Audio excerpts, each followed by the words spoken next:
Đấy bốc mai bong bóngទាំងអស់គ្នាថ្ងៃនេះដែរនាងខ្ញុំ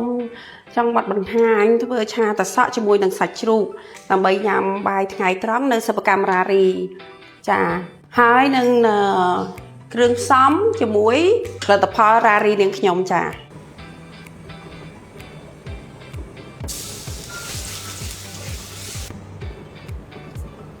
ខ្ញុំដាក់គ្រឿងជាមុនហើយនាងខ្ញុំក៏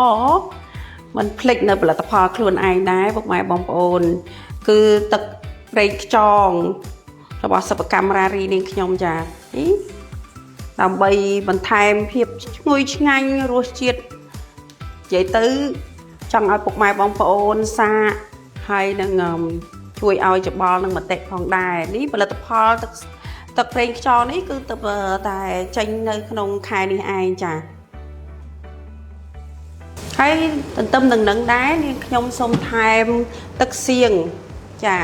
គឺពីផលិតផលសិប្បកម្មរារីនាងខ្ញុំដែរចា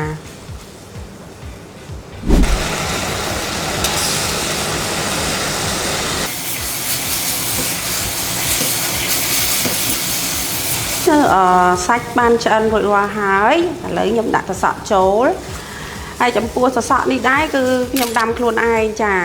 ហើយសូម្បីតែបេះក៏បេះយកមកខ្លួនឯងតែឥឡូវទៅឆាតសក់នេះខ្ញុំចិត្តឆ្អិនហើយពីព្រោះចិត្តដល់ម៉ោងសម្រាប់ផងដែរហើយ